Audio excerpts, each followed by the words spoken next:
endota is an Indigenous Australian word, which means beautiful. Especially for women, I think when they feel safe in their environment, then they can relax more. It had 3 rules: respect for self, respect for others, and respect for the environment.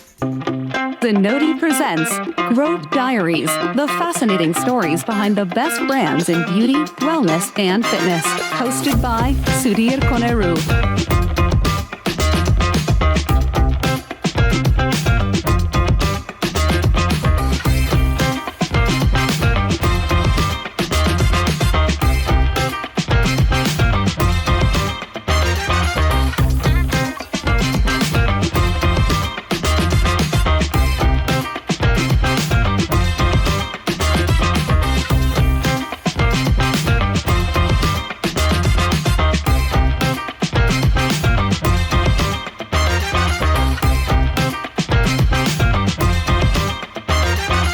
Imagine that weightless, relaxed feeling after a spa experience. Shoulders loosened, mind clear, as if you've just pressed a reset for your entire body and soul.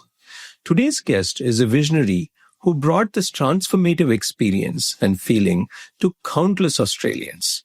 Melanie Gleeson, founding CEO of Endota, began her journey at 15 years old with a life-changing visit to an ashram that sparked the passion for well-being.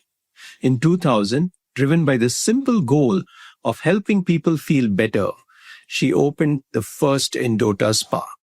That single spa has grown today into Australia's largest wellness network, expanding into endota organics, skincare, and the digital endota retreat. We are thrilled to welcome Melanie today to share how she built an award-winning business dedicated to nurturing the mind, body, and spirit. Welcome to Growth Diaries, Mel, and thanks for making the time. It's a wonderful place in Melbourne to be meeting with you here. Thank you for having me. Yeah, great.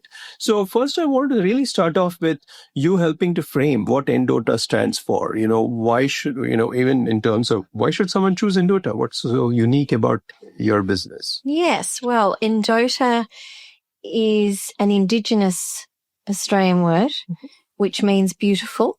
Wow.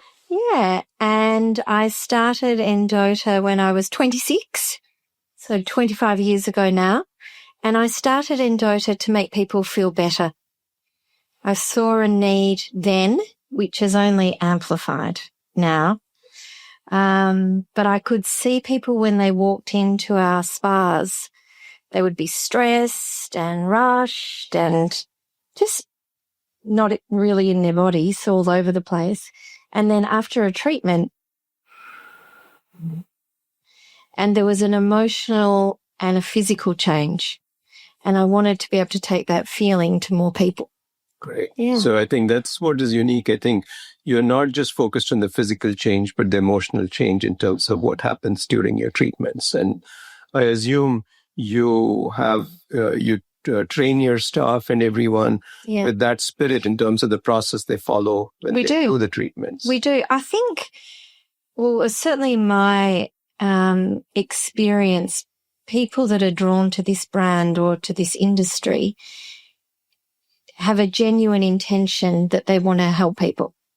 And so that's why we all work in this industry. It will be very hard to do what they do, which is give of themselves in treatment every day if they didn't think that. So the endota values are intent, connect, truth, and balance. And we do teach from those values.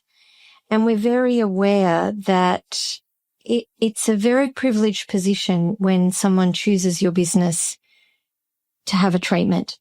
And we don't take that lightly.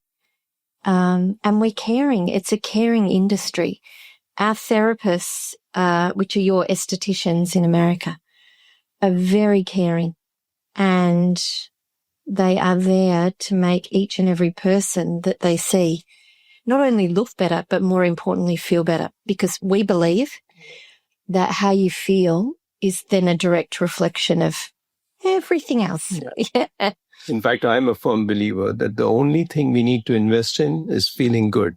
Because when we feel good, whatever is supposed to transpire in our lives tends to unfold. I agree. Only when you're down and, everybody goes through windows of that. Yeah. So I think what you do is touching so many people's lives in so many ways to bring them to that balance zone. So Yes. they can go discover their own inner greatness. Yeah. And I think also, especially now, I think at Endota we do about 850,000 treatments a year. Wow.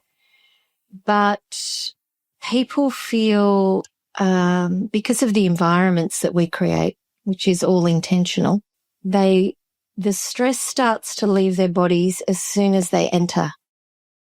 And once they're in the treatment room, because of the lights, the aromatherapy, the music, all the senses start to reset and recalibrate, and people feel safe. And especially for women, I think when they feel safe in their environment, then they can relax more. And so all of the processes that we do get people to that state. And then when they're on the bed, they drop into a state of relaxation, a little bit like meditation. They zone out, but they start to unravel. And all of the pressures and all of the mind chatter and everything stills. And there's a beautiful silence that occurs from within. And that's when you sort of remember, okay, I can handle this. I've got this. And that's why they come out feeling so amazing. So you truly speak with a lot of passion around how you can visualize how people go through that experience and get there. So tell me more about how did this whole thing start? Because early in life, you must have had the exposure to, because I got that exposure very late in life. I was this kid running around crazy, doing my work, whereas you were blessed to be aware of this power to help people very early. I think it comes from a few different areas. I had a family that had a strong belief in spirit, or whatever you want to call it, and they instilled connection, that we're all connected and there's cause and effect and all of those things. And then the school I went to was a very forward-thinking school. It had 3 rules: respect for self, respect for others, and respect for the environment. Perfect. That covers everything.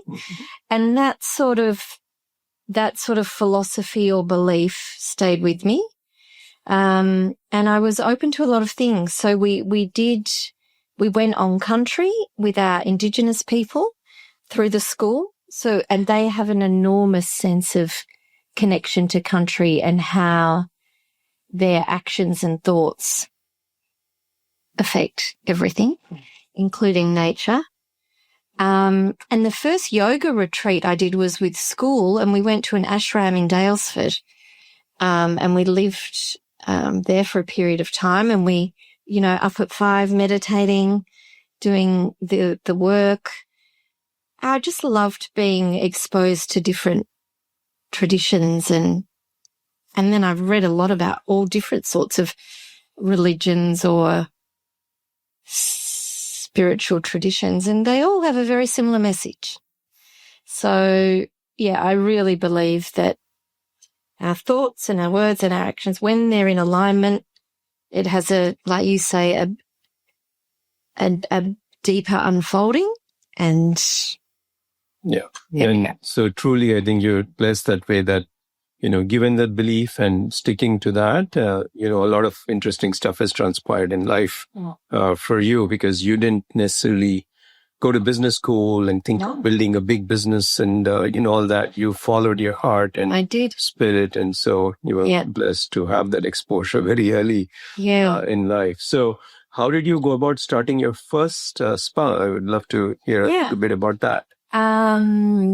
So I was working there were only about 4 spas in Australia when I started, and I was working in one, but it was an hour and a half from where I lived, and I wanted something closer to home and for people on the Mornington Peninsula. Mornington Peninsula is a beautiful area surrounded by surf beaches and bay beaches, beautiful wine region. Anyway, So a friend from school and I found a place to rent. It was a house, actually. And we changed it into like a bit of a retreat before people even were doing retreats. And we had treatment rooms and we had a lounge area and a swimming pool. And we used to run weekends for women. And so they could just come, and we had even accommodation. They could stay. Wow. I know. And then that got really busy. And because it was in a residential area, then we decided to move to a high street location, and spoke to lots of different landlords. And there was one that said that, okay, he would give us a go. And we actually still have that shop today in Mornington, that spa. So yeah, that's how I think that's how it started. Cool. And so when you started off, you were, it's a new business, and especially when you go to a high street, how did you go about making sure you had adequate business to, at the end of the day, the numbers have to matter and you have to make money? Yeah. Wasn't easy. Yeah. I remember going to build the business because there was no Instagram or anything back then. We went to a lot of tourism events and a lot of networking events. So we were always telling people about what we did through events, really. And because no one really knew what a spa was either. So it was a lot of education back then. And the other thing we did is we supported lots of school groups, sporting groups. Anytime someone wanted a voucher for something, we would always give. There was a lot of giving in the beginning, and a lot of working around, well, it still is, around the clock. Just back then it was for not just to pay rent. Make people feel good and pay the rent. And word of mouth.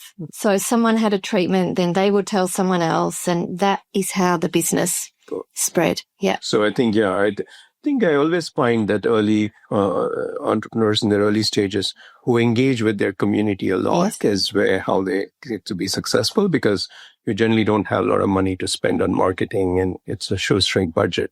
Yeah. So that's how, I guess the first one got off. But how did you go about, did you open the second and third on your own, or how did the early expansion start? If you're enjoying the show, we would really appreciate it if you left us a review on Apple Podcasts. It only takes a minute and it helps others find the podcast. You can also follow along on YouTube and Spotify so you never miss an episode. Let me think. So we always knew that we wanted more than one. We didn't have a number, but more than one.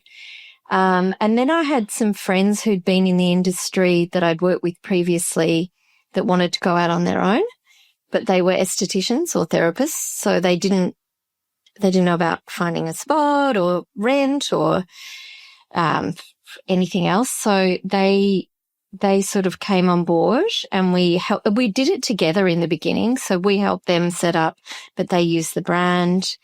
And then, so we did about 4 like that. And then someone came to us and said they wanted to come on board, and they hadn't been from the industry. So that was a real shift. So the first 4 were ex-therapists. Then the people who came on as the first franchisees were not from the industry. They were teachers, and they wanted to do something different. So that was an interesting time. But they knew the brand, they'd had treatments, and they wanted to get involved. Yeah. So you kind of started the franchising journey officially more like after the first 4. After the first 4. And franchising for us was a model that helped us expand, because people shared in the investment, they shared in what it takes to get a business off the ground.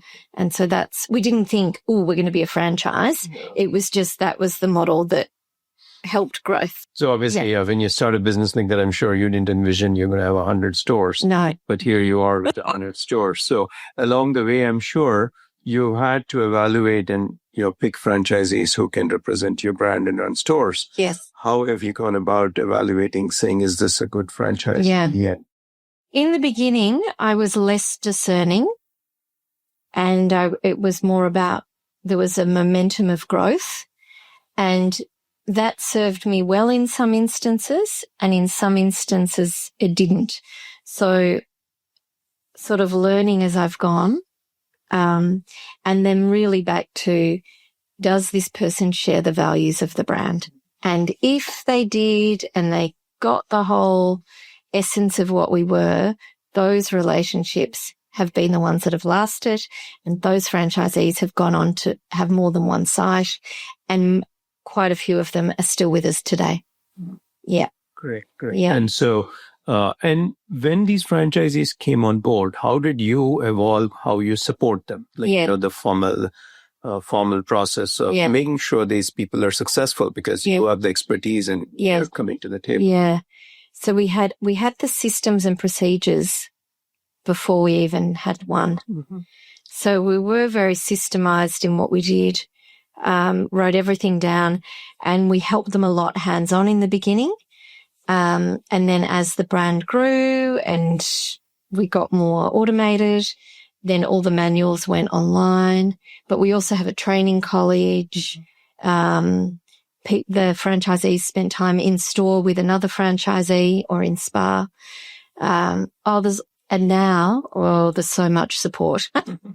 There's conferences, there's business development visits, there's trainers, there's training online.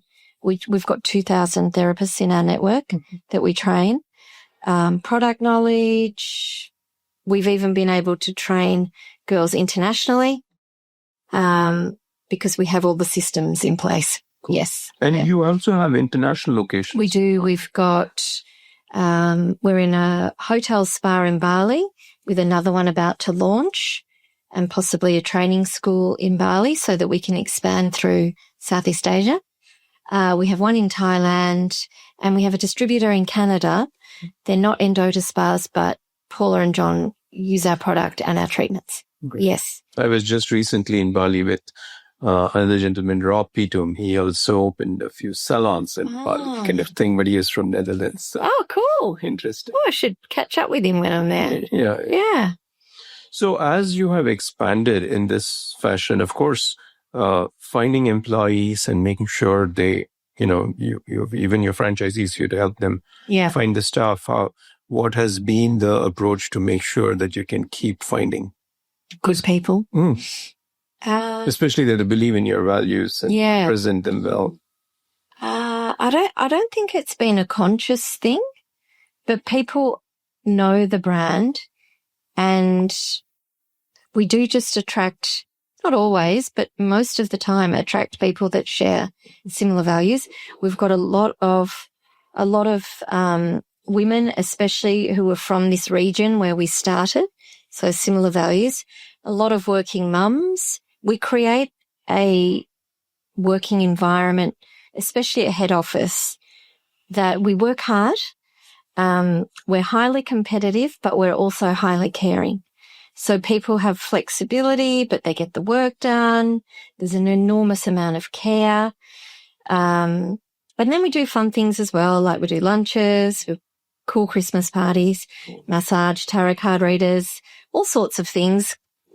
But mainly it's about attracting people that value the work, and they also want to make people feel better. Yeah. And so, as you said, in terms of the process, the focus is so much on helping people feel better and following the process. During the day, as your therapists do multiple treatments, what do you do to make sure they don't lose their balance? Because they're picking up so much energy, and you keep energy and all that. Yeah. So at our training school, we talk a lot about how they protect their energy, how physically they stand, exercises that they can do to help with longevity throughout the day. And then we created a program which is for customers, but also our therapists. It's called Endota Retreat.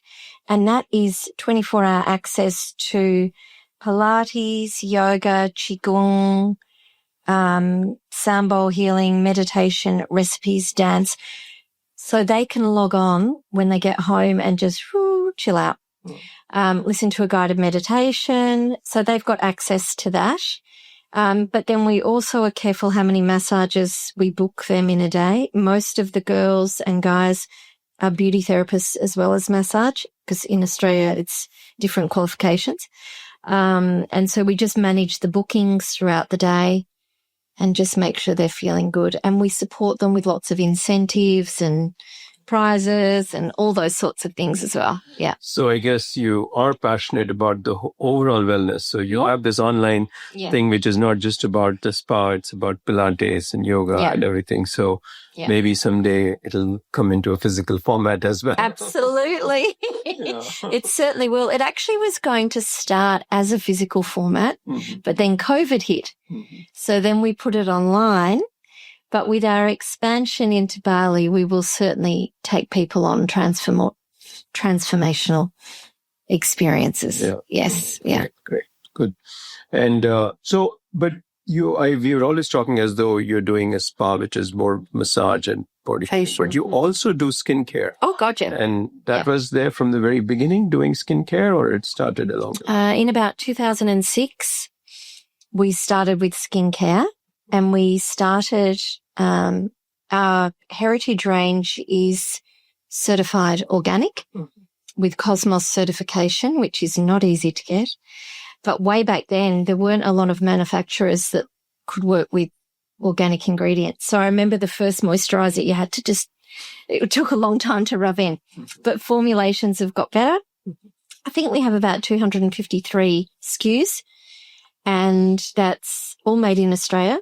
Except I think one is made in Korea, product. And so we have a certified organic line, Performance Plus, which is our serums and peptides, mother and baby range. And then we do a Wellbeing range, which is essential oils, functional teas, functional medicine teas. We have diffusers, sexual wellbeing products. Yeah. Cool. And in fact, my wife she was here, but she had to leave early, but she was at the airport. She took a picture of your kiosk with all the endota products and sent it to me. She said, "Oh, I found this here." So, but as you said, these products are made in Australia. Yes. And you didn't have any degree or anything in terms of these. So how did you pick up the expertise to go build a whole range of products? Yes. So we worked with contract manufacturers who had chemists. I blended our signature fragrance with essential oils. So that is ours. And then we worked with doctors and chemists to formulate. And now we own our formulations, which is not easy to do in this industry. And we own our fragrance. And we've just worked with different manufacturers over time because in 25 years, the whole skincare game has exploded. But it's better. There's more manufacturing capabilities and more ingredients available. So that's been a really fun, interesting part of the journey of endota. Yeah. Great. So, but it must have involved you personally also going and learning about all these things. Yeah. Because it was... I've loved it. Actually, one day when I've got more time, I want to go to the south of France and do an aromatherapy fragrance blending course. And then I want to walk from there to where Mary Magdalene lived in the caves, because apparently they were back then, that lineage of women, right from Egypt, used essential oils to help not only in this life, but when you exit. Cool. See, we go right off track. But So of course you have the skincare brand, you had the spa, and it was growing. Yeah. But in terms of growth, I believe you also had actual business strategies which have worked out very well. Like you have a very rich gift card program. Yes, we do. How did this come about and where did you start? Because it's a core to your business, I understand. Yes. And I must remember that I have had some wins along. Yeah, I know.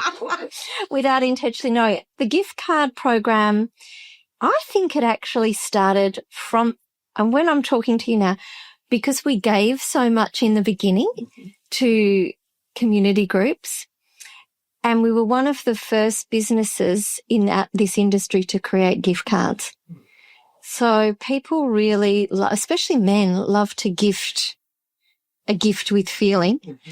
And that's how we created, I think that's how we created the program and just talked about it. And then our gift cards can be used at any of our locations or online for skincare and retreat. But I think what people love most is when you give that gift and people see it and they're like, oh my gosh, I can have a treatment. When you have an experience gift, the feeling stays with you much longer than if you give someone a physical present.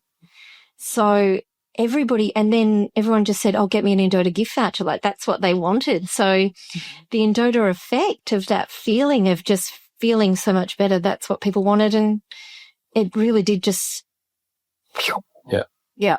That's nice. I think, especially since you took the time to build endota as a brand, which wasn't just a place where you come for a massage, but it's about wellness. Yes. And then whole experience. Yeah. I think the gifting aspect really helped your business in terms of today. I think it's a significant part of your business, right? Yes. I mean, you sell gift cards in the stores and online, etc., which is quite a successful strategy, by the way. Yeah. Because not many, even large scale businesses are able to do that where it's an experience which you can sell it in a store and all that in the US and all that. That's sort of what I'm starting to realize now. I was in America in May at the WWD Beauty Summit, and all the massive brands that I'm just in awe of were talking about well-being and beauty converging. And when I was listening, I was thinking, oh my God, we just sit firmly in this space. Everybody who has skincare, which is highly competitive, are trying to get it into the hands of a therapist so that the experience can be given. And because we started from service, that's all that's all I've known. So the fact that we were able to scale a service business is serving us so well now. I get product brands just ringing all the time saying, can we put our product through your, I'm like, oh, thank you. We've got our own, but it's because they want people to have the experience with the product. So yeah, the gift vouchers becoming from a service, which is hard. Service is hard, especially when you scale, because consistency and training and all of those things require an enormous investment.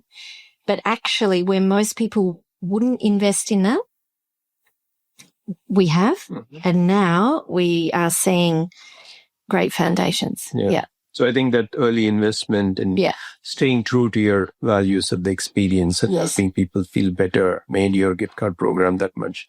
Otherwise, people can just write it off saying it's just a business instrument. I do understand that it's deeper and why your gift card program has been more successful.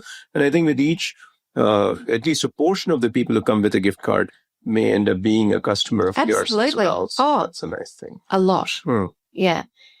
So for a lot, it's their first experience of endota when they get the gift, but then they become regular clients. Yeah. I think with anything though, it's the intention. If I just had thought, I want loads of spas and a gift voucher program and blah, blah, without the right intention, it wouldn't have been as fun building it. It wouldn't have been as rewarding. And the whole energy around the business would be different.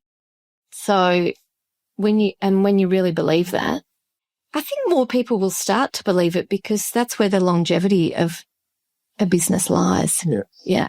Yeah, I totally believe it. Yeah. So I believe in my own business, there are days when, or weeks when I may not be as focused and just get sucked into the business aspects and everything. And every time I have to step back and, do some yoga and clarity. And then I feel, suddenly ideas start showing up at the table. So it's magical. Yeah.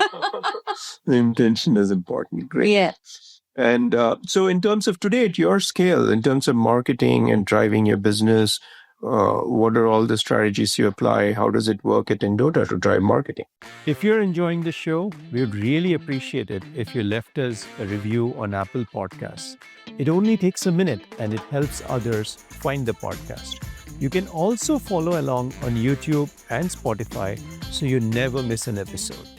Well, the game has certainly changed. There are way more channels now that you have to be aware of. But at its core, what we still market is the experience and the endota effect of how people feel after a treatment. Yes, the platforms have changed and there's more things to be aware of. But if the experience isn't there, you can do all the marketing in the world and it won't eventuate to anything. So we have a lot of different channel strategies. We are now sold through department store. I mean, there's a lot of things to consider and it's very busy. But the core of what we market is the same, and that is the experience. One thing that has changed for us, we always knew intuitively and we could see what happened after a treatment. In 25 years, we've now got science backing up how important caring touch, meditation, stillness, connection, all of these things we can now point to studies and white papers and science and say, what we do in spa has this effect over a long period of time. So that has been the exciting thing. So we'll do more of that in our marketing, more, again, education. Yeah. Yeah. So today, here with the size of your business, I'm sure there are people who own marketing, there are people who own operations, everything. Yeah. How do you split your time in terms of running the business? Yeah, I've got about 120 people at head office. Mm-hmm.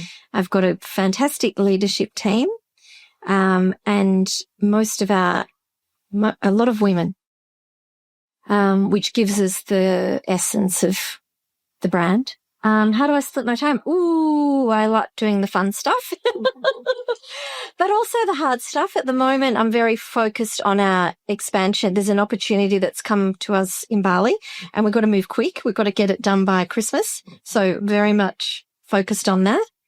What am I focused on? Strategy a bit more. I love going out and visiting our franchisees and our therapists. In February, we go and hold lunches all over Australia for all our therapists to reward and recognise the great work they do.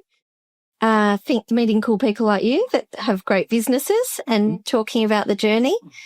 Yeah, I think that's great. Yeah. So along the way, as you build the business, you did have an investors participate with you when you picked, a couple of folks.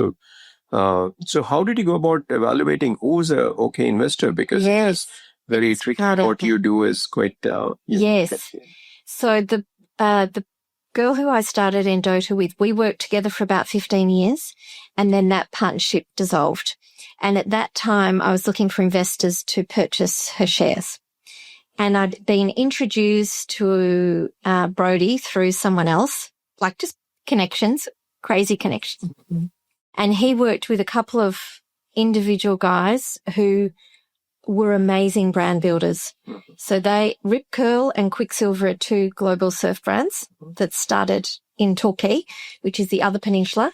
And Brian and Alan were looking to invest in something. And then Craig Matheson, another guy who started a family business. So all entrepreneurs. So they were the guys with Brodie, 4 of them that came in, and we've been working together now for about 10 years. And they have been amazing, and I believe divinely inspired and timing and all of that, because to work with shareholders and investors that are also entrepreneurial, that know the hard yards, that built brands, global brands from scratch, and to have 3 of them is insane. So, and they're very laid back. They still live their values, surfing and living well.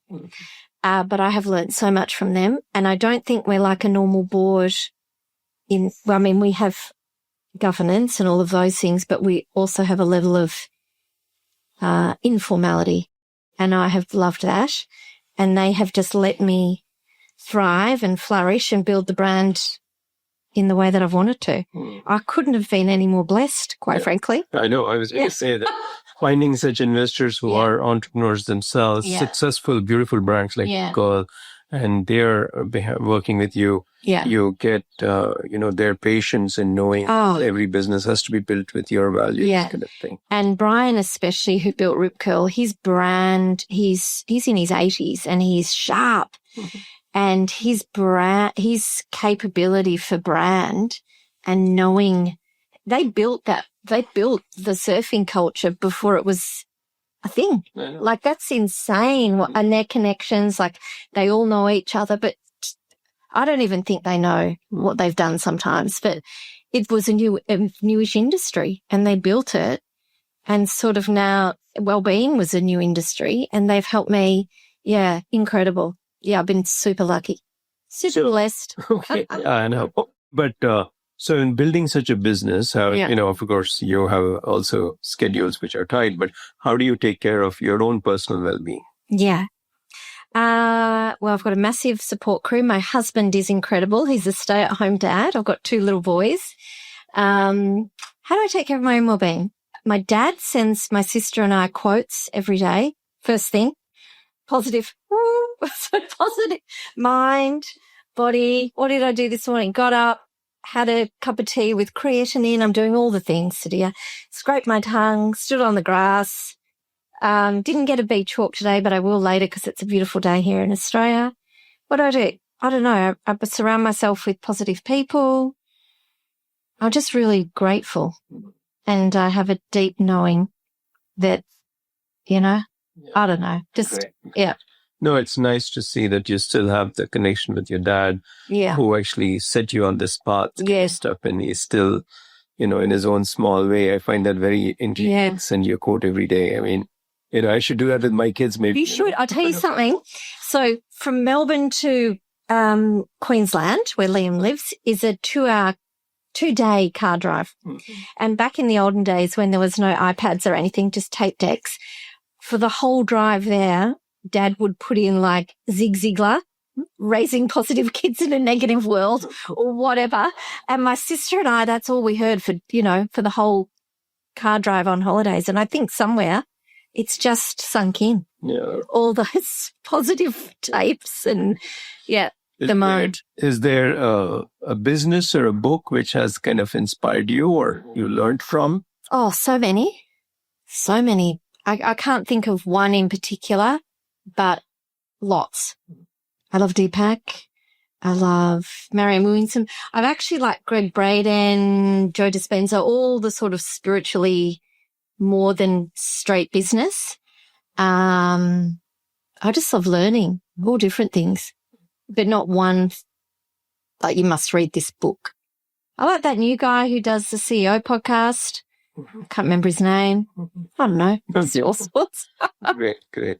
And if somebody was starting off today in this wellness industry to start a new business and getting going, any advice you would give them? So much. Surround yourself with great people who share your vision and intention. And I think you've got to be self-motivated because there are really hard days. And just, you've got to love what you do. Not in like, I love what you do, but really love it, because when it's hard, they're the days you need that motivation. Great. And going forward, like in terms of people are starting all kinds of businesses, but what do you see as the wave of new trends in the health and fitness space? Yeah. I think more technology is coming in. I think there's going to be a balance of probably too much technology, and then what we're already seeing actually is it's swinging back to touch. Mm-hmm. So I think a time will come where there will be technology mixed with touch. We're seeing it in spa now. So we have things like red light, we have all different facial modalities, but people still want the human touch. So that balance, I think people are taking better care of themselves, so more investment, and also the whole, like, it's not new, but the whole being considered in the outcomes, and more prevention. Cool. Yeah. Great. So looking back, because you started so early as in starting this business, along the way, is there something that stands out that you wish you knew at that time you could go back and tell yourself something? Yes. One thing now that I'm a business person. I'd probably wish I'd have had a bit more money to buy all the sites. Yes, so now you're then that's a good biggest point. Yeah. So you end up with all these beautiful business, but you don't own the sites, don't own the cards. So. Yeah. So that, but I wouldn't change a thing, even the hard days. Yeah. Great. But that's good advice. I think, even I actually used to run a chain of fitness centers. That's how I started in the industry. I was very passionate about helping others because I just had this aha moment. But the first store I started, I felt I should have owned the business. I even had the money, but I didn't own the real estate there. And it was like really a fancy location I had built out. So, but we all learn later. Yeah. Great. So Mel, thanks a lot for making the time. It's beautiful to hear your journey. And I think everybody should take away the fact that, running business with the true intention and being true to it has a lot of depth in my personal viewpoint, and I personally experience it. And you're a great example of someone who has stayed true to just the intention and letting the universe continue to bring wonderful things to you. And I think that happens when you stay true to it. So thank you. It's been lovely to meet you in person, and safe travels. Yeah, thank you. Growth Diaries is brought to you by Zenoti.